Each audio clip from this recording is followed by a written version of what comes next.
সুনামগঞ্জের তাহিরপুর সীমান্তবর্তী জাদুকাটা নদীর তীরে উৎসব মুখর পরিবেশের মধ্যে দিয়ে হিন্দু ধর্মাবলম্বীদের গঙ্গা স্নান শুরু হয়েছে।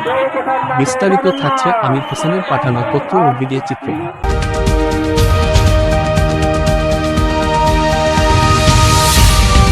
সুনামগঞ্জের তাহিরপুর সীমান্তবর্তী জাদুকাটা নদীর তীরে উৎসব মুখর পরিবেশের মধ্যে দিয়ে হিন্দু ধর্মাবলম্বীদের গঙ্গা স্নান শুরু হয়েছে।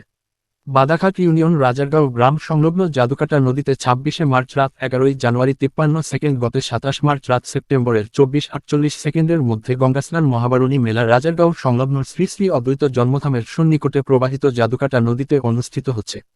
জানা গেছে ১৫১৬ খ্রিস্টাব্দে গঙ্গা স্নান সূচনা করেন মহাপুরুষ শ্রীমান অদ্বৈত আচার্য প্রভু। নদীর তীর সংলগ্ন রাজারগাঁও গ্রামে অদ্বৈত আচার্য মন্দির ও আখড়া তৈরি করা হয়েছে। এখানে সিলেট বিভাগের সিলেট, কবিগঞ্জ, মৌলভীবাজার ও সুনামগঞ্জ সহ লাখ লাখ ভক্তবৃন্দের আগমনে মিলন মেলায় পরিণত হয়। এ সময়ে নদীর তীর রাজারগাঁও বসে বিরাট বারুণী মেলা। মেলায় দল নামে শিশু, নারী, পুরুষ সহ ভক্ত।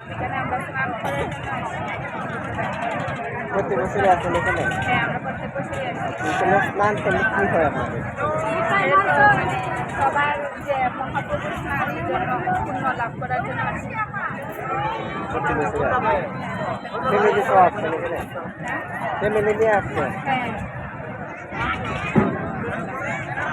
আমাদের অতিথি মহাপ্রভু ওনার জন্মস্থান, ওনার মাসের জন্য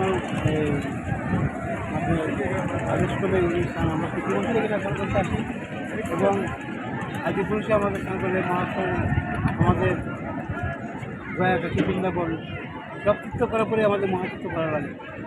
এটা আমাদের পূর্বপুরুষ থেকে করে আসছি। আমরা সবসময় কয়বার আসছেন এখানে? আমি আরও দুইবার আসছি। এবার কি আপনি একাই আসছেন না আমার সাথে আমার ভাই আছে? অদ্বৈত প্রভু জন্মধামের পরিচালনা কমিটির সাধারণ সম্পাদক অদ্বৈত রায় জানান, গঙ্গা স্নানের মাধ্যমে হিন্দু ধর্মাবলম্বীরা মা, বাবা, স্ত্রী সন্তান নিয়ে তাদের সারা বছরের পাপ মোচন সহ পুণ্য লাভের জন্য আসেন। সকলের সার্বিক সহযোগিতায় গঙ্গা স্নান সুষ্ঠু ও সুশৃঙ্খলভাবে সম্পন্ন হবে আশা করছি। শ্রী শ্রী অদ্বৈত জন্মধাম কেন্দ্রীয় পরিচালনা কমিটির পক্ষ থেকে সকলকে সুবিনয় আমন্ত্রণ জানাই। আমাদের প্রতি বছর এখানে এটা অনেক পুরানা জিনিস, এই অনেক যুগ যুগ ধরে অদ্বৈত মহাপ্রভুর জন্মধাম। এখানে মানুষ আসে স্নান তর্পণ করে, এইগুলাতে মানুষের অনেক রোগ সুখ মুক্ত হয় বা সর্বমঙ্গলের কামনা হয়। আর এই বছর একটু মনে করেন ঝামেলা একটু রাস্তাঘাট ঝামেলা লাগে বা প্রত্যেকে ভক্তবৃন্দগণ আছেন কম আইসেন দেখে তেমন অন্য বছরের মতন না। ঠিক আছে, আর এটা হলো মহাপ্রভুর জন্মধাম। এইখানে সব তীর্থ করে এই তীর্থে আসা লাগে।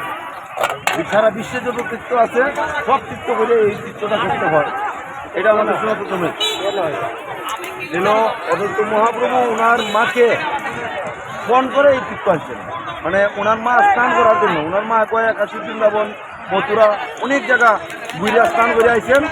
ওনার পুণ্য স্নানের জন্য ওই জায়গাতে আসন করে উনি ওই ওনার মার কথা রক্ষা করার জন্য, ওনার মাকে উনি ওই জিনিসগুলো বোঝানোর জন্য যে ওনার ছেলে কি, মাকে বোঝানোর জন্য উনি অদ্বৈত মহাপ্রভু ফোন করছেন, দিচ্ছেন, ওই গঙ্গারে আহ্বান করছেন। গঙ্গা অটোমেটিকলি আসে।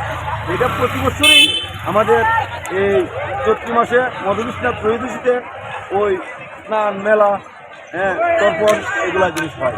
এখানে কৃষ্ণ তর্পণ করলে আমাদের সনাতন ধর্মের যারা মা বাবা এরা নামে একটু এই তর্পণ করলে আমাদের সনাতন ধর্মের খুব মানে হয়, স্বর্গবাসী হয়। ঠিক আছে।